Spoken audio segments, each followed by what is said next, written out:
결혼은 예로부터 일륜지대사라고 불릴 만큼 인생에서 가장 중요한 전환점 중 하나입니다. 저 또한 평생을 함께할 한 남자를 만나 새로운 가정을 꾸리고 그와 함께 만들어갈 행복한 미래를 꿈꾸면서 하루하루 설렘 속에 지내고 있었습니다. 그런데 모든 것이 순조롭게 흘러가고 밝은 내일만이 기다리고 있을 것 같던 그 시기에 제게는 전혀 예상하지 못했던 소식이 들려왔습니다. 회사에서 일하고 있던 어느 날, 평소에도 밥을 먹으면 소화가 잘 안 돼서 힘들어하던 엄마의 상태가 뭔가 이상하다는 동생의 연락이었어요. 엄마는 나이가 들면 원래 좋았던 건 안 좋아지고 안 좋았던 건 더 안 좋아지는 거라며 병원 가기를 꺼렸습니다. 하지만 동생의 불안한 목소리에 이참에 자세하게 검사를 받아보자며 엄마를 서울로 불렀어요. 그렇게 듣게 된 엄마의 상태는 전혀 예상하지 못했던 결과였습니다. 검사 결과를 보고 위암인 줄 알았는데요. 위암이 아니라 위장관 기질 종양이었습니다. 희귀암의 일종인데요. 위나 장 등 소화기관에 생기는 아주 드문 종양입니다. 다행인 건 이게 초기에 발견하기만 하면 수술과 치료로 완치 확률이 아주 높다는 겁니다. 난생 처음 들어본 병명에 어떤 반응도 하지 못하고 그저 의사가 하는 말만 듣고 있었죠. 어떻게 진료실 밖으로 나왔는지 기억도 나질 않습니다. 넋이 나가 있는 제게 엄마는 말했어요. 은주야, 네 결혼은 그대로 진행하자. 순간 자신이 죽을지도 모른다는데 제 결혼부터 생각하는 엄마에게 화가 났습니다. 엄마, 지금 내 결혼이 문제예요? 엄마 몸부터 걱정해야지. 결혼은 무슨 결혼이야. 의사 말이 수술하고 치료하면 완치율도 높다고 하자니. 그러니까 나 때문에 결혼 늦출 생각하지 말라고. 엄마는 괜찮으니까 상견례도 미루지 말고 원래 하려던 날짜에 하자. 엄마는 네가 결혼하는 거 꼭 보고 싶어. 하지만 저는 딸로서 그럴 수 없었습니다. 엄마가 이렇게 큰 병에 걸렸는데 결혼한다는 게 마음에 걸렸어요. 그래서 일단 엄마의 병간호를 하고 수술을 받고 그리고 엄마의 건강이 나아지면 결혼은 그 다음에 해도 괜찮을 거라고 생각했습니다. 그래서 고민 끝에 남자친구에게 결혼 날짜를 미루자고 했어요. 다행히 남자친구도 제 마음을 이해해줬고 예비 시댁에는 그가 직접 말을 하기로 했습니다. 그런데 며칠 후 시어머니 되실 분이 대뜸 저를 집으로 불렀습니다. 별별 생각이 다 들었죠. 혹시 결혼식을 아무런 상의도 없이 미뤄서 기분이 나쁘신 걸까? 그래도 친정엄마가 아프다는데 미루는 게 당연한 거 아닌가? 이 일 때문에 아예 결혼도 없던 일로 하자고 하면 어쩌지? 이런저런 생각을 하다 보니 금세 시댁에 도착했습니다. 그런데 시댁에서 어머님께 들은 말은 제 예상과는 전혀 달랐습니다. 어머니는 저를 보자마자 아주 단호하게 말씀하셨어요. 은주야, 상견례고 뭐고 지금 바로 날짜부터 잡고 식 올리자. 제가 당장이라도 나를 잡으려는 시어머니의 기세에 놀라 당황하자 어머니께서는 제 앞에서 낡고 오래된 앨범 하나를 펼쳤습니다. 그리고 사진 하나를 가리키며 해주신 말씀에 온 집안은 그야말로 눈물바다가 되었습니다. 평범한 30대 회사원이었던 저는 몇 번의 연애를 해왔지만 이상하게도 모두 1년을 넘기지 못했습니다. 그저 내 짝은 어디에 있을까, 언제쯤 좋은 사람이 나타날까 하며 주변 친구들이 하나둘씩 결혼하는 걸 바라보기만 해야 했습니다. 저희 부모님이 몇십 년간 행복하게 결혼 생활을 하시는 걸 보고 자라서인지 빨리 결혼해서 제 가정을 꾸리고 싶었지만 마음처럼 쉽지 않았습니다. 그리고 그때쯤은 일이 너무 많아서 소개팅이 들어와도 시간이 나지 않을 정도로 바쁘게 살았던 때였어요. 그러던 어느 날 저는 협력업체에 파견을 나가게 됐습니다. 저기 정대리, 잠깐 내 자리로 와볼래? 네, 과장님, 무슨 일로 부르셨어요? 이번에 협력업체 파견 나가는 거 말이야. 정대리가 나갔으면 해서. 정대리가 다른 일로 바쁜 건 아는데 그래도 믿고 맡길 사람이 정대리밖에 없어서 그래. 그리고 이렇게 파견 한번 나갔다 오면 인사 고과에도 좋으니까 정대리한테도 나쁠 건 없을 거야. 과장님, 이거 바로 말씀드려야 하는 건가요? 갑작스러워서 하루만 더 생각해 보겠습니다. 안 그래도 일이 많아서 주말에도 일을 하고 있던 터라 처음에는 거절하려고 했습니다.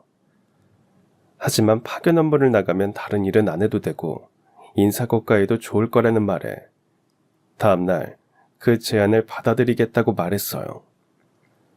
그렇게 파견 간 협력업체에는 기획팀의 배정을 받았고 평소에 하던 일과 비슷해서 어려울 것도 별로 없었습니다. 적응하는 일이 걱정이긴 했지만 그쪽 회사 직원들도 친절하게 대해주더라고요. 딱 한 사람, 팀장만 빼고요. 박지훈 팀장님 안녕하세요. 파견 나온 정은주 대리라고 합니다. 앞으로 한 달 동안 잘 부탁드립니다.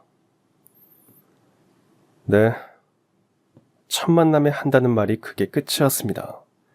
당황스러워서 그 자리에 계속 서 있었어요. 더 하실 말씀 있으십니까? 네? 아니요. 그럼 가서 할 일 하시죠. 팀장님의 첫인상은 별로였습니다. 앞으로 이 회사에서 일하면서 자주 보게 될 텐데 어떻게 해야 하나 걱정이 됐죠. 제게 배정된 자리에 앉아 옆에 있던 여자 직원이 살갑게 말을 걸어왔습니다. 은주 대리님, 저희 팀장님 성격이 좀 무뚝뚝하죠. 근데 아기가 있어서 그러는 건 아니에요. 숫기가 없고 여자랑 말하는 걸 어려워하시는 것 같더라고요. 아, 그래요? 네, 저도 처음에는 적응이 안 됐는데 시간 지나면 차라리 저렇게 일적인 대화만 하는 게 낫더라고요. 우리 팀장님이 연차보다 이른 나이에 팀장 달았을 정도로 일에만 빠져 사는 사람이거든요.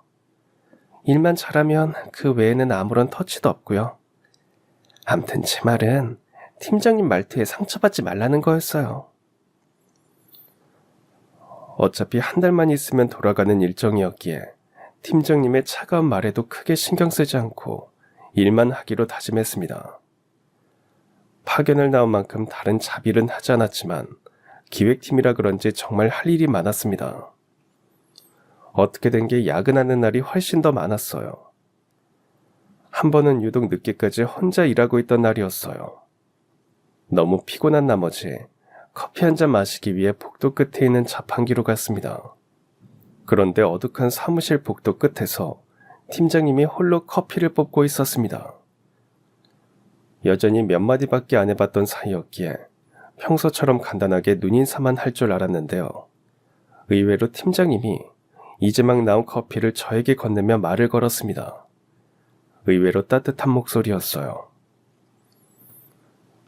정대리님, 새로운 곳에서 일하는 거 힘들지 않으세요? 네? 야근하는 것만 빼면 견딜만 해요. 지금 하는 기획이 중요한 거라서 준비를 잘해야 하니까 야근하는 게 어쩔 수 없네요. 이럴 때일수록 건강관리도 잘하면서 일하는 게 좋습니다. 네, 알겠습니다.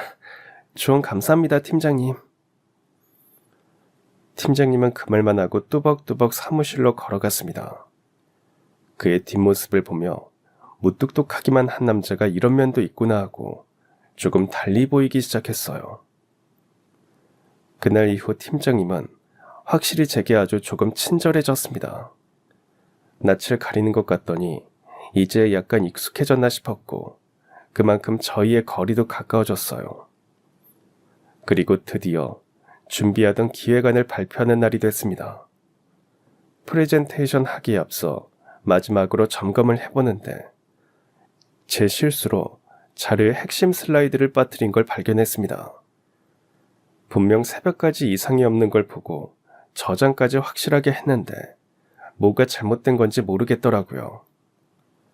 그동안의 고생이 헛수고로 돌아갈 것 같아 팀에게 미안하고 놀라고 당황한 나머지 발만 동동 구르고 있는데 팀장님이 조용히 다가왔습니다. 그리고 제 노트북을 몇 번 확인하더니 침착하게 말했어요. 정대리 침착해요. 제가 백업해둔 게 있으니까 괜찮습니다. 다른 회사까지 와서 중요한 일을 망쳐버릴 뻔했는데 천만 다행이었죠. 팀장님 덕에 큰 실수를 모면했고 무사히 발표도 마쳤습니다. 그리고 그날 저는 퇴근하는 팀장님께 다가가 감사 인사를 했어요. 팀장님 감사합니다. 제가 확인을 더 잘했어야 했는데 다시 한번 죄송합니다. 연차도 있는데 이런 기초적인 실수를 하다니 진짜 그때 어떻게 됐었나 봐요.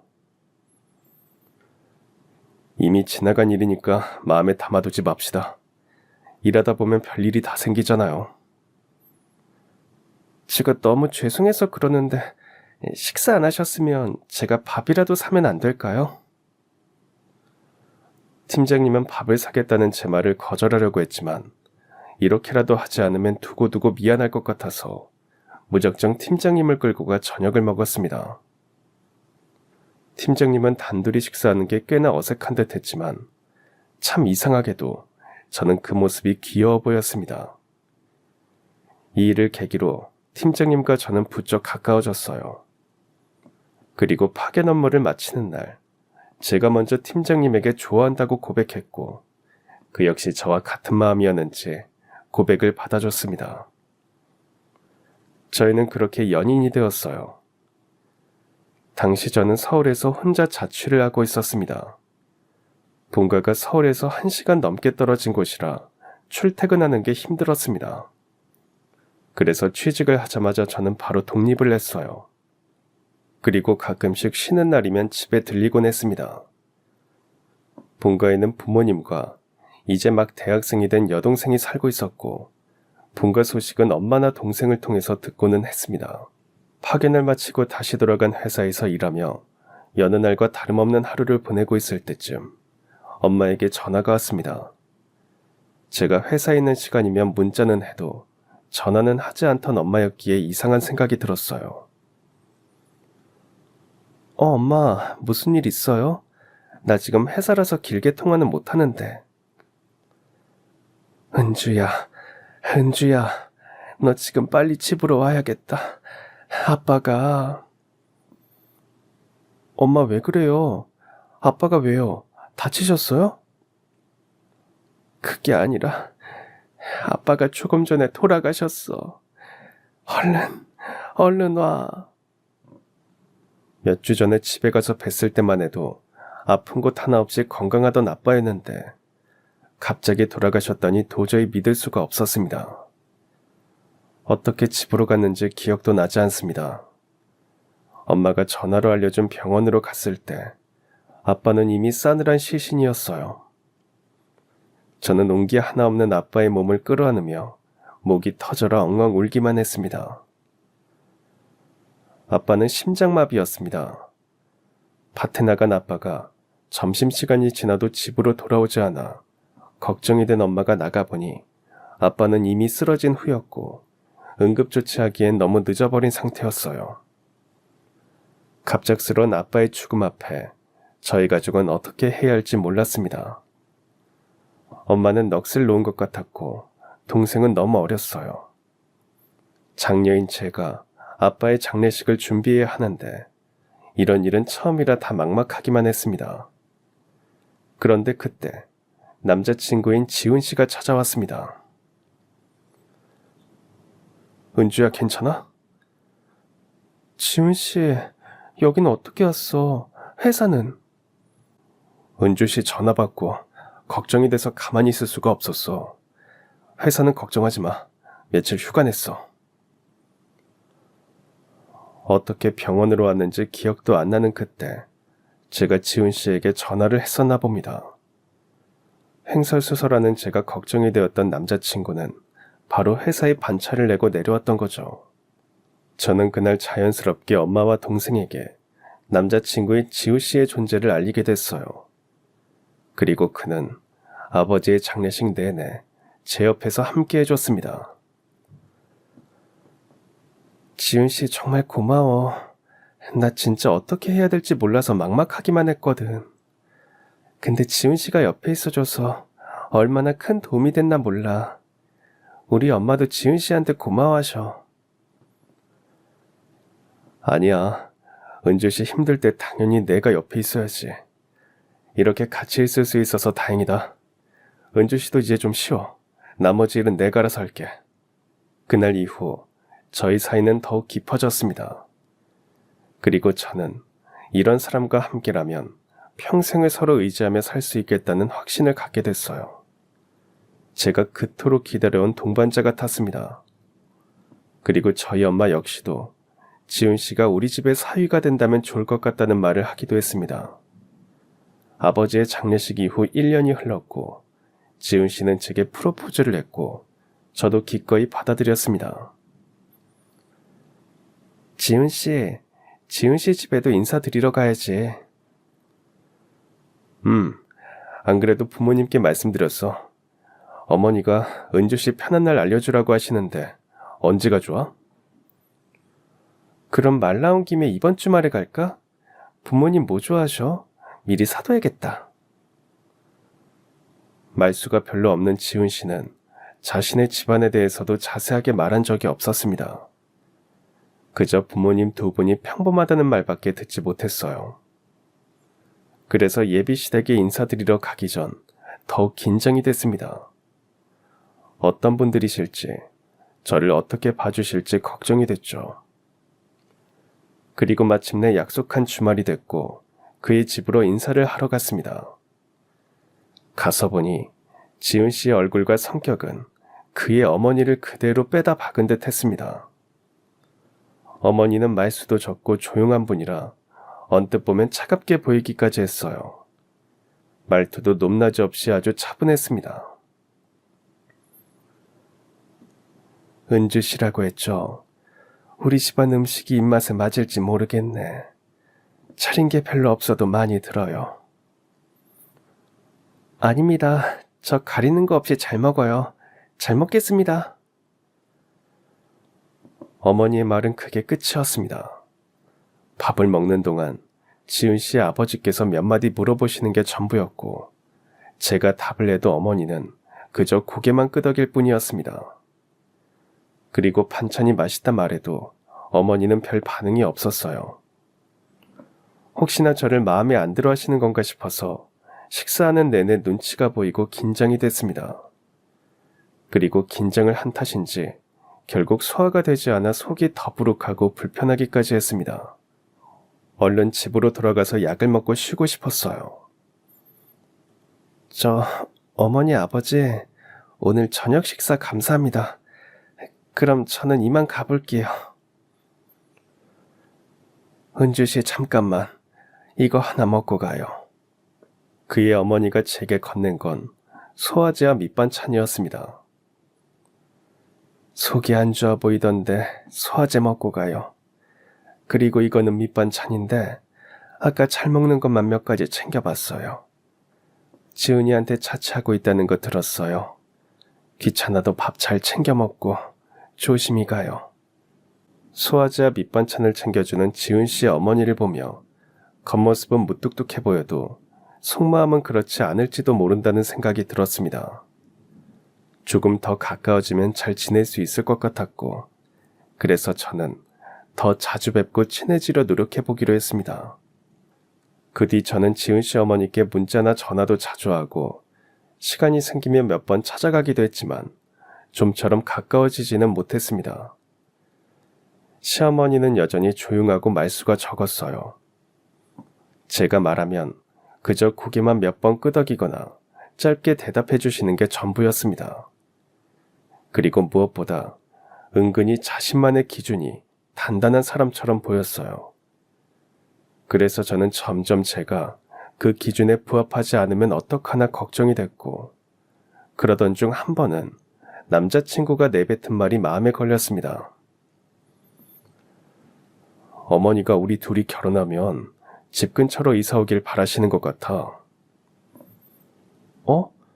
나는 그런 말 들은 적이 없는데. 은주 씨한테는 직접 말씀하시기가 어려웠겠지. 우리 어머니가 가족끼리 모여서 밥도 자주 먹고 명절도 다 같이 보내고 그런 걸 중요하게 생각하셔. 그래서 지은 씨는 뭐라고 했는데? 나? 나는 은주 생각도 중요하니까 상의해본다고 했지. 평소에는 말을 아끼고 부탁도 하지 않은 지은 씨의 어머니가 조용히 저에게 이런 기대를 품고 있다는 사실에 당황스러웠습니다. 왜냐면 그건 제가 꿈꾸던 결혼 생활과는 너무 달랐기 때문이에요. 저는 오랫동안 자취하며 살아왔고 회사도 서울의 중심가에 있었습니다. 결혼을 한다고 갑자기 생활 반경을 바꾸고 전통적인 며느리 역할을 할 마음은 없었습니다. 그리고 무엇보다 명절을 포함한 가족 행사도 평등하게 하자고 생각해왔었고 결혼 후에도 제 삶을 유지하며 살고 싶었거든요.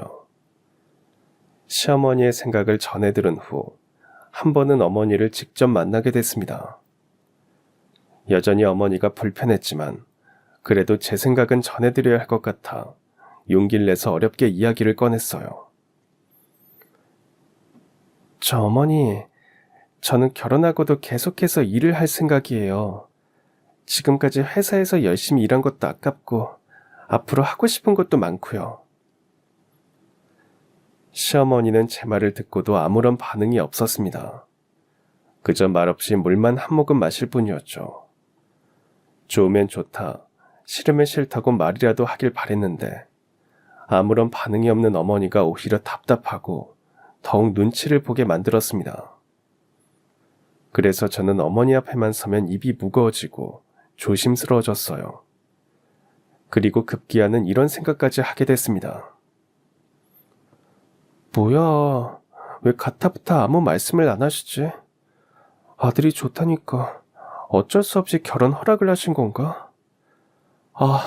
결혼하고 집안에 해야 할 게 너무 많아지면 어쩌지? 이런 생각들이 쌓이자 결혼이 설레기보다는 부담처럼 느껴졌죠. 그래도 이런 생각과는 별개로 결혼 준비는 해야 했습니다. 예식장 잡는 게 가장 큰 일이었기에 저와 지은 씨는 예식장부터 예약했고 그 뒤 양가 가족들을 만날 상견례 날도 잡았어요. 그런데 상견례를 며칠 앞둔 어느 날 동생에게 연락이 왔습니다. 언니 나야. 언니 통화 괜찮아? 미주야. 지금 점심시간이라 전화 괜찮은데 왜? 집에 무슨 일 있어? 그게 별일은 아니고 엄마 때문에. 엄마가 요즘 밥을 잘 못 드셔. 병원은 가봤어? 언니도 알잖아. 엄마 병원 가기 싫어하는 거. 내가 서울에 있는 큰 병원으로 가보자고 했는데 가봤자 똑같은 말만 듣는다고 안 가려고 해. 언니가 엄마 데리고 가보면 안 될까? 알겠어. 내가 엄마한테 전화해서 말할 테니까 미주 너는 너무 걱정하지 마. 엄마는 평소에도 위장이 좋지 않았기에 소화를 못하기도 했고 소화제나 위염약을 달고 사시는 편이었습니다. 그런데도 불구하고 동생이 이렇게 직접 전화해서 말할 정도라면 엄마의 상태가 평소와는 다를 거라는 생각이 들었죠. 그래서 안 가겠다는 엄마를 겨우 설득해 서울로 모시고 올라왔습니다. 오랜만에 본 엄마는 동생이 걱정할 정도로 이전과는 다르게 부쩍 살이 빠져 몰라보게 말라 있었어요. 엄마, 살이 왜 이렇게 빠진 거예요? 아니, 이런 상황이면 진작 나한테 말을 하지. 왜 아무런 연락도 없었어요? 아휴, 나는 괜찮대도 그러네. 은주야, 원래 늙으면 안 좋은 데는 더 안 좋아지고 좋은 데도 안 좋아지는 거야. 어차피 가서 검사해봤자 뻔한 소리만 들을 텐데 뭐하러 돈 쓰고 시간을 쓰니. 안 그래도 너 회사 일에 결혼 준비까지 해서 바쁠 텐데. 엄마, 그러지 말고 이참에 검사 한번 자세하게 받아보면 좋잖아요. 건강하게 오래 살아야 손자, 손녀 다 볼 거 아니에요. 다음날 엄마를 모시고 미리 예약해둔 대학병원으로 가서 이런저런 검사를 받았습니다.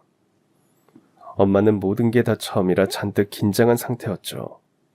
그렇게 검사를 마치고 며칠 뒤 병원에서는 엄마와 함께 검진 결과를 들으러 오라는 연락을 받았습니다.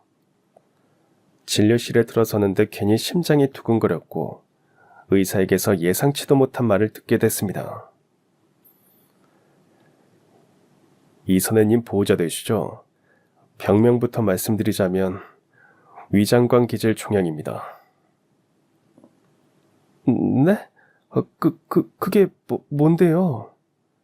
검사 결과를 보고 위암인 줄 알았는데요. 위암이 아니라 위장관 기질 종양이었습니다. 희귀암의 일종이고 위나 장 등 소화기관에 생기는 아주 드문 종양이에요. 저기 선생님, 그러니까 저희 엄마가 암이라는 말씀인가요? 네, 그렇습니다. 다행인 건 이게 초기에 발견하기만 하면 수술과 치료로 완치 확률이 아주 높다는 겁니다. 그리고 이 선생님도 현재 중기로 넘어가기 전이라 완치율이 높을 걸로 예상됩니다. 의사는 비교적 초기에 발견한 탓에 다행이라고 했지만 암, 그것도 희귀암이라는 말에 엄마는 충격을 받은 듯 했습니다. 그건 저도 마찬가지였죠. 암이라는 단어가 주는 무게를 그때 처음으로 느꼈습니다. 그건 어느 무엇과도 비교할 수 없을 정도로 가슴을 묵직하게 눌렀습니다. 검사 결과를 듣고 집으로 돌아왔을 때도 엄마는 여전히 무거운 표정이었어요. 저는 그게 암이라는 충격적인 결과 때문인 줄 알고 일부러 더욱 밝은 목소리로 엄마를 위로했습니다. 엄마, 치료하고 수술하면 완치할 수 있다잖아요. 너무 걱정 마요. 하지만 엄마가 얼굴이 무거운 이유는 자신의 건강 때문이 아니었습니다. 저기 은주야, 내가 아파도 네 상견례랑 결혼은 그대로 진행하자. 그 말을 듣고 저는 울컥 화가 났어요. 엄마는 암에 걸렸다는 것보다 자신 때문에 제 결혼 일정에 차질이 생길까봐 걱정을 하고 있었던 거였죠. 엄마는 지금 내 결혼이 걱정이에요? 엄마 암이라잖아. 그것도 생전 처음 들어보는 희귀암. 엄마 몸이 이 지경인데 왜 내 결혼을 걱정하고 있어요? 지금 그게 중요해요? 아니, 내 말은 나 때문에 네가 괜히 신경 쓰고 그럴까봐 그렇지. 병원에서도 치료랑 수술하면 괜찮다고 하니까. 엄마, 괜찮다고 해도 암이라잖아요. 그게 보통 병이에요? 위험 같은 거냐고요. 제발 엄마 몸부터 생각해요. 저는 엄마의 말을 들을 수가 없었습니다. 제 결혼보다는 엄마의 건강이 완치가 먼저였으니까요. 병원에서도 수술과 치료로 완치할 수 있다는 말을 했으니 결혼은 잠시 미뤄두고 엄마의 치료에 집중하기로 했습니다. 그리고 남자친구와도 상의를 했어요. 지훈씨, 내 마음 이해하지. 엄마 아픈데 결혼시키고 뭐고 어떻게 할 수 있겠어. 나 못해. 그러니까 조금만 미루자. 그럼 다른 병도 아니고 그렇게 큰 병인데 이해해. 그리고 우리 집에는 내가 잘 말할 테니까 걱정하지 마. 다행히 지훈 씨도 이해를 해준 덕에 예식장도 취소했고 상견례 날짜도 뒤로 미뤘습니다. 근데 이상하게도 엄마가 아프다는 말을 전해 들었을 텐데도 시어머니에게서는 아무런 연락도 위로도 없었어요. 그래서 저는 서운해졌습니다. 원래부터 무뚝뚝한 성격인 건 알고 있었지만 그래도 사돈될 사람이 아프다는데, 그것도 암이라는데 이 정도면 너무한 거 아닌가 싶었어요. 그리고 마침내 혹시 아무런 상의 없이 결혼이며 예식장을 취소한 게 화가 나셔서 이런 걸까? 이걸 기회 삼아 결혼까지 없었던 일로 하자고 하면 어쩌지 하며 서운함을 넘어 부정적인 생각까지 갖게 됐죠. 그런데 며칠 후 지훈 씨의 어머니께서 대뜸 집으로 저를 불렀습니다. 시댁으로 가는 내내 불안한 생각이 들었어요. 지훈 씨, 어머니께서 나 왜 부르시는 건지 정말 몰라? 우리 어머니 알잖아. 말 수 없는 거. 내가 왜 그러냐 물어봐도 별말 없으셔. 그냥 은주 너드리고 한번 들르라고만 하셨어. 지훈 씨네 집으로 가는 내내 그동안 내내 걱정했던 게 현실이 될까봐 두려움이 앞섰습니다. 마침내 시댁에 도착했고 쭈뼛대며 어머니께 인사를 드렸죠. 어머니, 저 왔어요. 무슨 일로 부르셨는지. 그래, 여기 앉아봐라. 오늘 이렇게 오라고 한 건 은주 너한테 할 말이 있어서 불렀다. 무슨 말씀이신지. 어머니는 한동안 뜸을 들이시더니 말씀하셨습니다. 은주야, 상견례고 뭐고 지금 바로 다시 날짜 잡고 결혼식 올리자. 네? 어머니, 저희 엄마도 아프시고 병간호도 해야 하고 그래서 엄마 다 나으면 하기로 이미 지훈 씨랑 다 이야기했어요. 그래서 결혼식장도 취소한 건데. 아니 은주야, 엄마 살아계실 때 결혼식 올려야 한다. 시어머니가 그렇게 단호하고 강하게 말씀하신 건 그때가 처음이었습니다. 어리둥절한 채로 가만히 있자 어머니께서는 낡은 사진첩에서 꺼낸 오래된 사진 한 장을 보여주셨습니다. 흑백에 가까운 옛 사진 속에는 단정하게 한복을 입은 여자가 웃고 있었습니다. 어머니, 이분은 누구세요? 우리 엄마야. 너한테는 시외할머니 되시는 분이지. 딱 한 장밖에 없는 엄마 사진이야. 그리고 우리 엄마도 내가 시집 가는 거 못 보고 돌아가셨어. 내 평생 한이 그거야. 엄마한테 내가 시집 가는 거 못 보여준 거. 그 말끝이 조금 떨렸습니다. 사진 속 여인은 정갈하고 부드러운 인상이었고 눈매가 시어머니와 많이 닮아 있었습니다. 지훈 씨의 어머니는 마치 어제 일어난 일을 말해주듯 자신에게 지금까지도 한으로 남아있는 그 이야기를 시작하셨습니다. 시어머니는 고등학교에 들어갈 즈음 뇌출혈로 아버지를 여의었고 엄마와 오빠 이렇게 세 식구만 남게 되었습니다. 친오빠는 대학교에 다녀서 다른 곳에 나가 있었기에 집에는 모녀 단둘만 남게 됐죠. 보통의 엄마와 딸이 그렇듯이 두 분 역시도 무척이나 가까운 사이였죠. 그래서 어머니는 고등학교를 졸업하고 취직 자리를 구할 때도 집에서 멀리 떨어지지 않은 곳을 원했고 집에서 통근할 수 있는 거리에 있는 한 봉제 공장에 격리로 취직했습니다.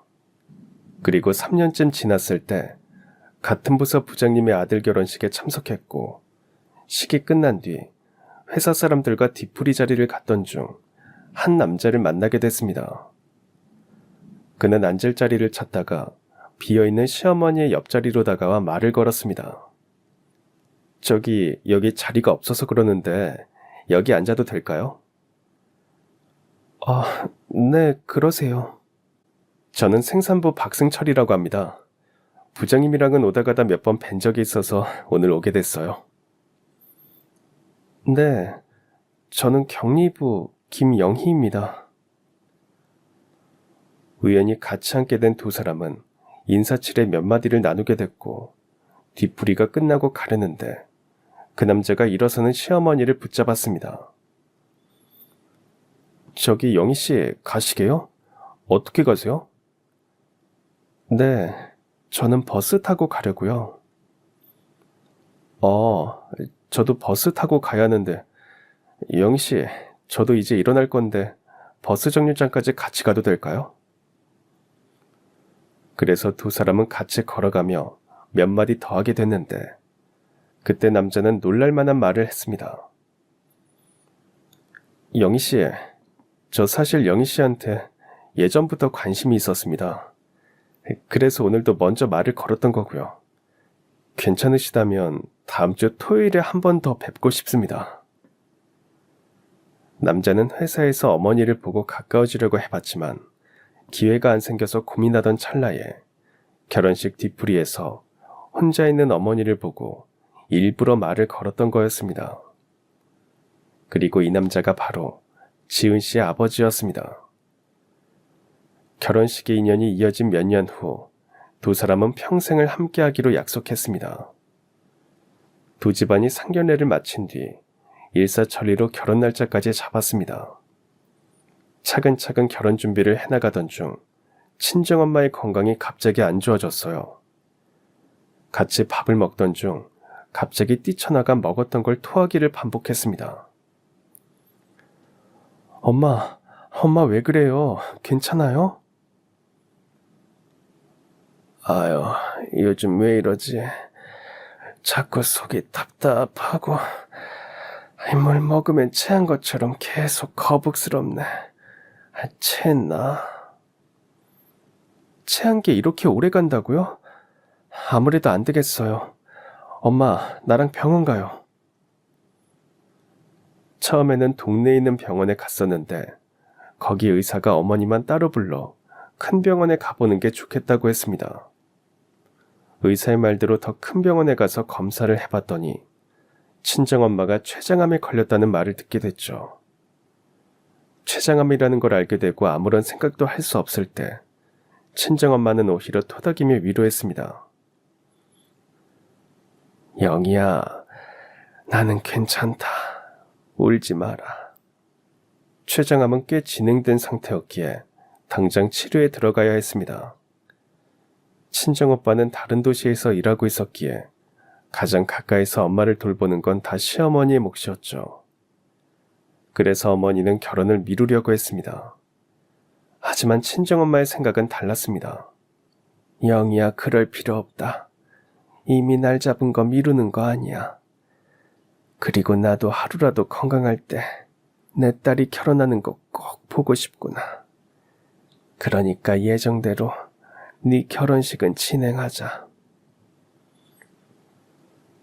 하지만 어머니는 결혼식보다 친정엄마와 마지막 시간을 함께하는 쪽을 선택했고 그렇게 결혼은 미뤄졌습니다. 친정엄마는 하루가 다르게 야위어 갔습니다.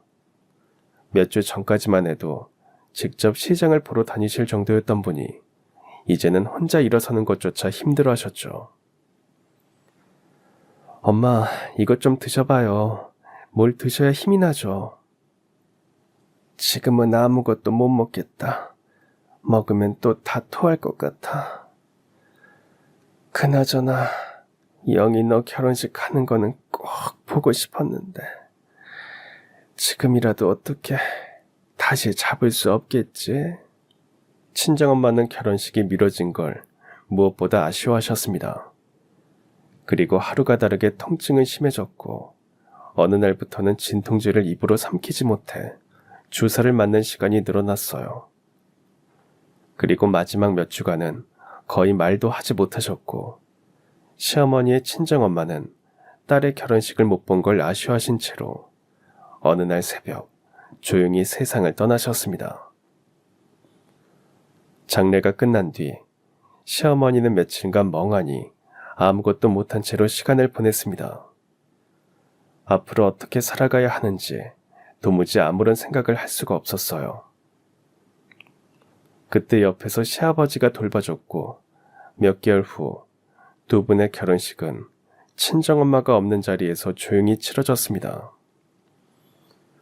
시어머니의 이야기를 여기까지 듣고 나자 저를 비롯한 그 자리에 있던 모든 사람의 눈물이 터졌습니다. 은주야, 내 결혼식 때 신부 대기실에 있는 거울로 드레스를 입은 내 모습을 봤을 때 얼마나 슬펐는지 아니? 결혼한다는 사실보다 그 순간 내가 드레스 입은 모습을 가장 보고 싶어 했던 엄마가 옆에 없다는 게 너무 가슴이 아픈 거야. 입술에 피가 날 정도로 깨물면서 터지려는 눈물을 참아보려 했지만 소용없더라.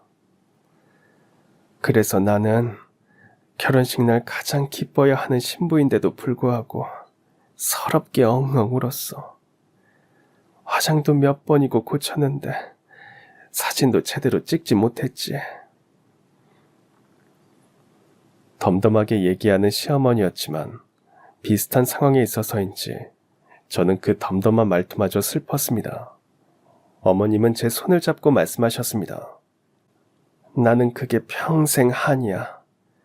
그냥 엄마 말대로 결혼식 미루지 말고 하루라도 건강하셨을 때 엄마에게 결혼하는 모습을 보여줄걸. 그래서 나는 지금까지도 내 결혼식 날만 되면 엄마가 그립고 마음이 아프고 후회가 된다. 그러니까 은주 너도 네가 결혼하는 모습을 너희 친정 엄마한테 꼭 보여드려. 네 엄마는 아직 살아계시잖아. 그게 딸이 엄마에게 줄 수 있는 가장 큰 선물일지도 몰라. 그리고 그게 나처럼 후회 안 하고 사는 길이고. 저는 시어머니의 진심에 통곡하고야 말았습니다. 치료하고 수술받으면 괜찮을 거라고 했지만 사람 일은 어떻게 될지 모르는 거였습니다. 그리고 엄마도 조금이라도 건강할 때 제 결혼식을 보시고 싶었을 수도 있었고요. 시어머니의 이야기를 듣고 엄마의 병이 다 나으면 결혼하겠다는 건 어쩌면 제 이기적인 판단일지도 모른다는 생각이 들었어요. 그래서 저는 그 자리에서 시어머니의 말씀대로 바로 결혼 날짜를 다시 잡았습니다. 그래 은주야, 잘 생각했다. 이제 밥 먹자. 너 그동안 엄마 병간호한다고 밥도 잘 못 챙겨 먹었지? 아휴, 얼굴이 반쪽이 됐어. 네가 건강해야 엄마도 잘 돌봐드릴 수 있는 거야. 어서 밥 먹자. 부엌으로 가자 식탁 위에는 평소 제가 좋아하고 잘 먹던 음식이 가득했습니다. 그동안 많지는 않지만 네가 우리 집 와서 밥 먹을 때 잘 먹었던 반찬으로 준비했어. 그러니까 많이 먹고 힘내자. 그날 먹은 밥은 평소보다 더 따뜻한 온기가 느껴졌습니다. 밥을 다 먹고 집에 가려는데 시어머니께서 저를 잡으며 보온 도시락과 반찬통 몇 가지 전해주셨습니다. 은주야, 이거 가져가서 네 어머니 드려라. 내가 만든 죽인데 환자가 먹기 좋게 만들어봤거든. 어머니께 입맛 없더라도 꼭 드시라고 전해주고. 이거는 밑반찬이니까 너도 잘 챙겨 먹으렴. 어머니 감사합니다. 저는 어머니께서 이러신지도 모르고. 괜찮아 은주야. 힘든 일 있으면 언제든지 연락하고. 지훈이도 은주 조심히 데려다 주고 와라. 감사하다는 인사를 전하고 지훈 씨의 차를 타고 가는데 조용히 있던 지훈 씨가 입을 열었습니다. 은주야, 우리 어머니가 표현을 잘 못해서 그러지. 알고 보면 정도 많고 참 따뜻한 사람이야. 나도 몰랐는데 아까 아버지가 그러시더라. 장모님 아프시다는 말을 듣고 걱정돼서 요 며칠 잠도 못 주무셨대. 며칠간 걱정하시다가 오늘 부르신 거고. 맞아. 지은 씨가 어머님 성격 똑 닮았잖아. 표현은 못해도 그 속은 누구보다 따뜻하다는 거 잘 알고 있었는데. 아, 그걸 왜 잊어버렸던 걸까? 그래.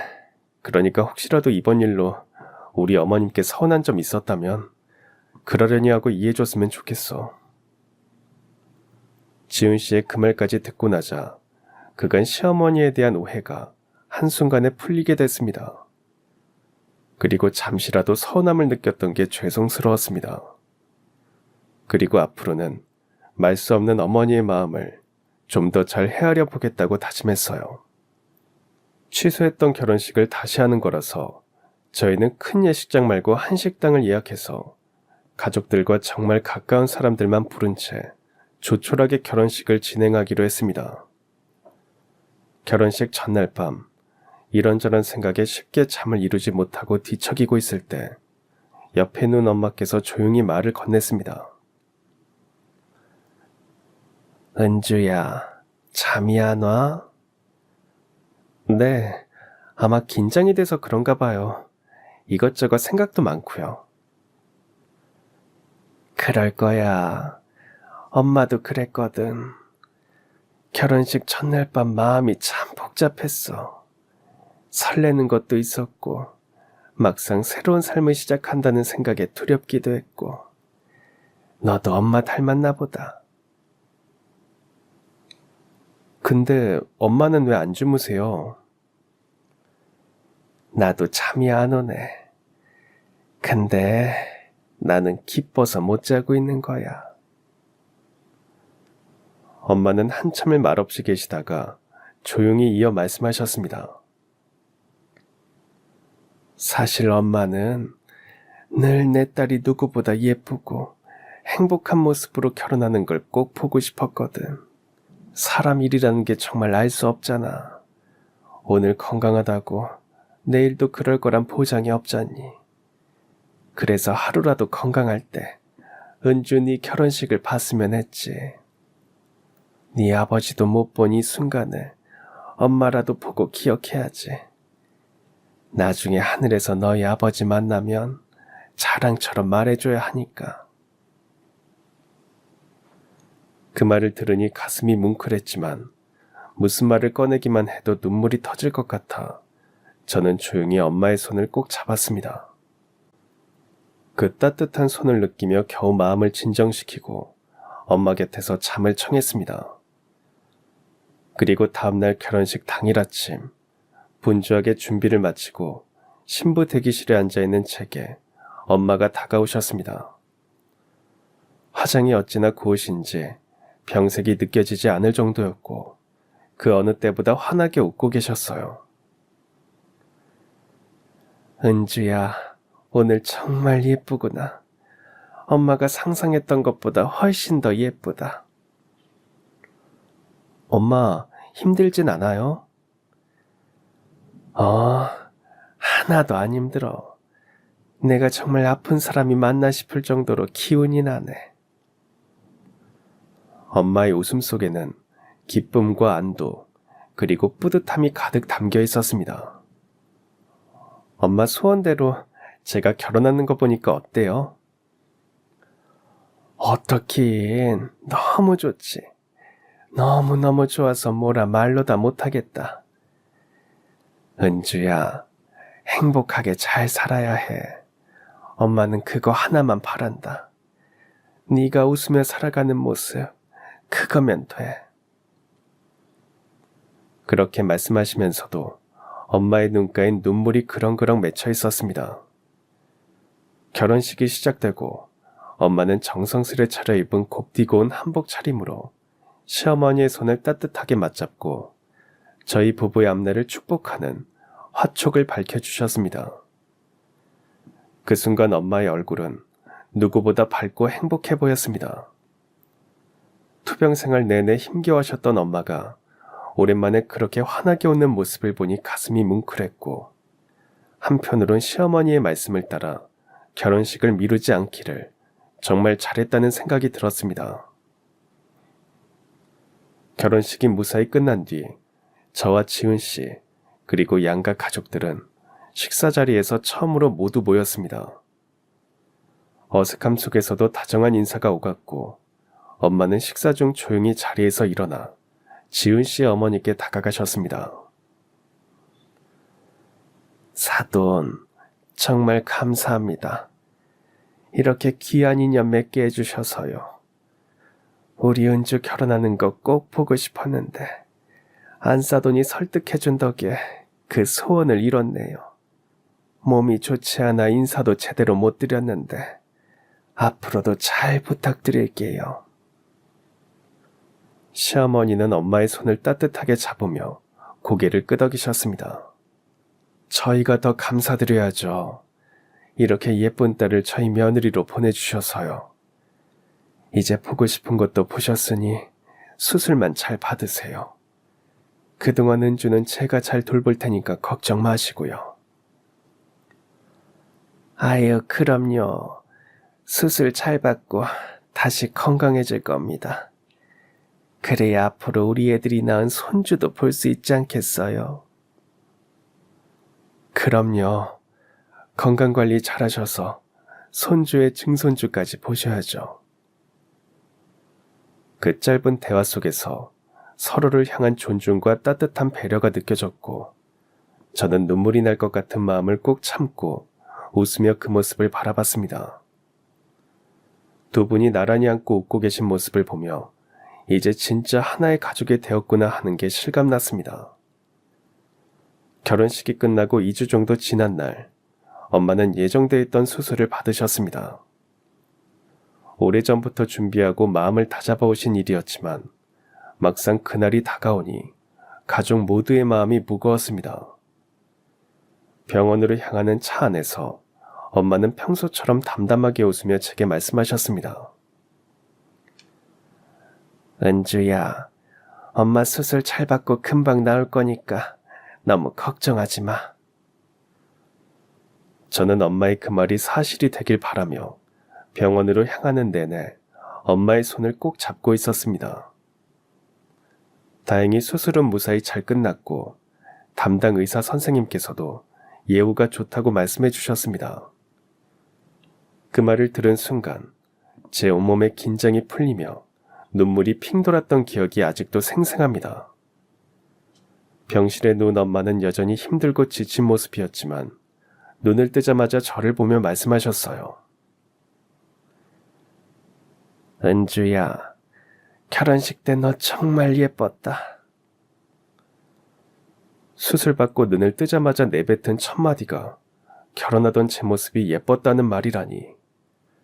저는 그때 또 한 번 시어머니의 말씀을 듣길 잘했다는 생각이 들었습니다. 그로부터 1년이 지난 지금 엄마는 꾸준히 약을 드시고 정기적으로 검진을 받으며 건강을 잘 유지하고 계십니다. 무리하지 않도록 조심하시면서도 예전보다 훨씬 긍정적인 표정으로 하루하루를 살아가고 계세요.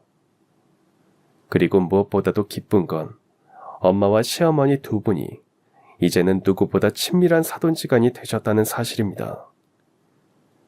처음엔 단순한 인사치레 정도로 시작됐던 사이가 이제는 서로가 진심으로 마음을 나누는 사이가 되었고, 두 분은 자주 전화를 하시며 계절이 바뀔 때면 함께 밥을 드시기도 합니다.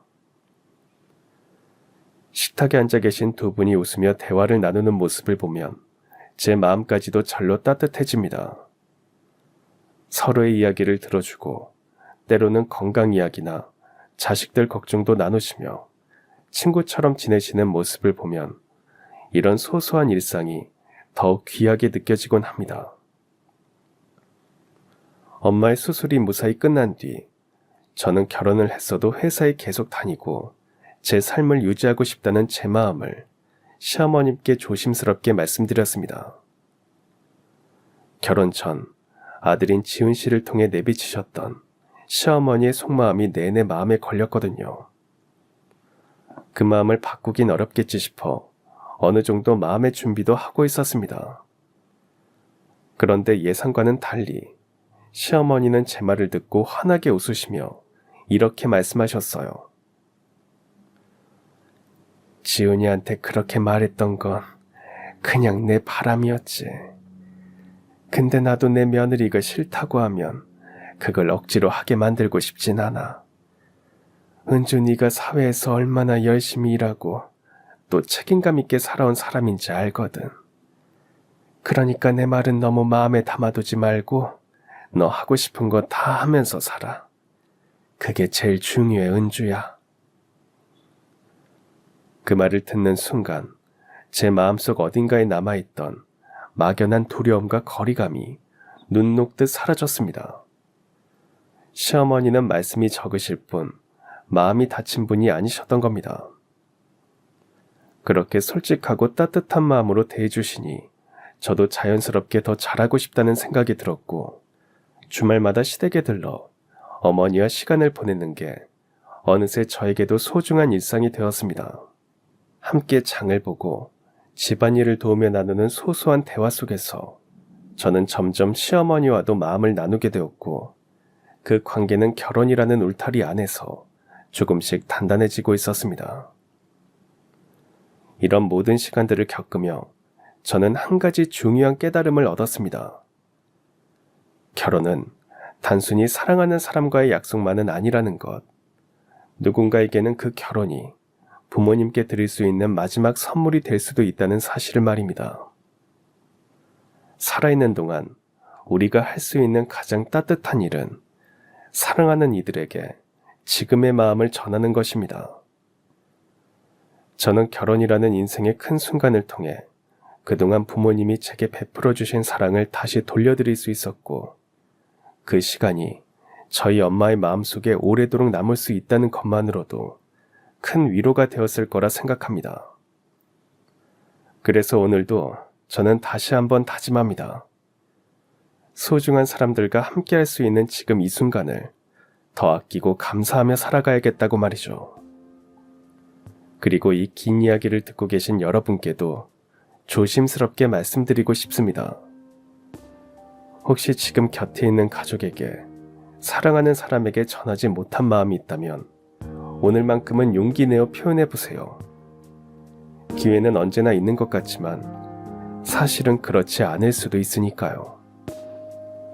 우리가 당연하게 여기는 오늘이 누군가에게는 마지막 선물일 수도 있다는 걸 부디 잊지 않으셨으면 좋겠습니다. 그럼 지금까지 사연 들어주셔서 감사합니다. 사연이 재밌으셨다면 구독과 좋아요 부탁드려요. 감사합니다. 안녕히 계세요.